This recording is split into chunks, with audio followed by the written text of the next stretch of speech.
جس طرح کہتے ہیں کہ ایک نوجوان تھا جس کو شہزادی سے محبت ہوئی، بادشاہ کی بیٹی سے محبت ہوئی، اس سے شادی کرنا چاہتا تھا۔ دربار میں ایک وزیر تھا جو اس کا جاننے والا تھا، وزیر کے پاس گیا اور وزیر سے کہا کہ تم کسی طرح میری شہزادی سے شادی کراؤ۔ کہتے ہیں وزیر نے کہا کہ بادشاہ کو ایک داماد چاہیے، اپنی بیٹی کے لیے شوہر چاہیے ہے، لیکن اس نے شوہر کے لیے جو سٹینڈرڈ رکھا ہے وہ یہ کہ بڑا عبادت کرنے والا، مخلص، پرہیزگار ہو، دنیا کی خواہش اس کے اندر نہ ہو۔ اگر تم کچھ عرصے کے لیے ایسا پریٹینڈ کرو، بہت عابد و زاہد بن جاؤ، کسی جھونپڑی میں جا کر جنگل میں اکیلے رہو اور وہاں عبادت کرو تو میں تمہارا یہ کام کر سکتا ہوں۔ اس کو یہ آئیڈیا اچھا لگا، وہ ایک جنگل میں گیا، چھوٹی سی اس نے اپنے لیے ایک ہٹ بنایا، اس میں بیٹھ کر عبادت کرنے لگا، اور جب اس نے وہاں عبادت کرنی شروع کی اس کو مزہ آنے لگا۔ یہاں تک کہ کچھ دن نہ گزرے تھے کہ وہ وزیر بادشاہ کو لے کر اس کی جھونپڑی میں آیا۔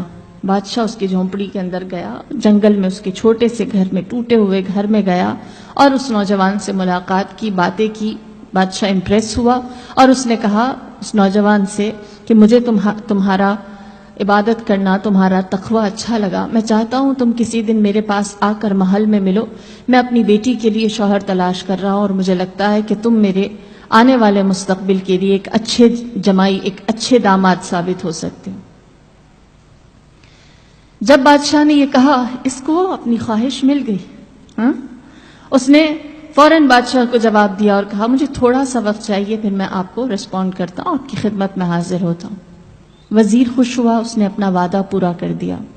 جیسے ہی بادشاہ اس جھونپڑی سے باہر نکلا ہے، پیچھے سے اس نوجوان نے اپنا ساز و سامان، اپنا بوریا بستر سمیٹا اور کسی ایسی جگہ چلا گیا جہاں اس کی کسی کو خبر نہ ہوئی، گم، لاپتہ، کسی کو علم نہ تھا وہ کہاں گیا، کیا ہوا۔ وزیر حیران ہوا کہ اس نے خواہش کی تھی، اس نے چاہا تھا اور میں بادشاہ کو ادھر لے کر گیا، پھر بھی وہ نہ ہوا۔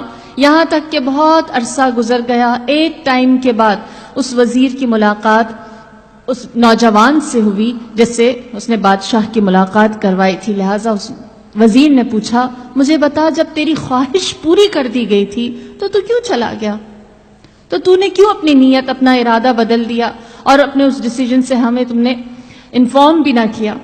اس نوجوان نے کہا جب بادشاہ میرے پاس آیا میرے اس جنگل کے چھوٹے سے جھونپڑے میں اور اس نے وہ بات کہی جو میں سننا چاہتا تھا، تو اس وقت میں نے اپنے آپ سے سوال کیا، اتنی عبادت کی تو بادشاہ چل کر تمہارے جھونپڑے میں آ گیا، ایک آرزو، ایک خواہش کے پیچھے اگر میں اپنے رب کے لیے عبادت کروں تو کیا میرے دل میں میرا رب نہیں آ سکتا؟ تو کیوں نہ میں اپنی آرزو کو ایک دنیاوی چیز سے بدل کر صحیح درست طرف لے آؤں اور اس چیز کی خواہش کروں جو میرے لیے واقعی فائدہ مند ہے۔ لہٰذا میں نے اپنی اس خواہش کو چھوڑا اور کہا میرے اس جھونپڑے جیسے دل میں اللہ کو بلاتا ہوں۔ تو یہ آرزو کا فرق ہے، یہ خواہش کا فرق ہے، یہ تمنا کا فرق ہے۔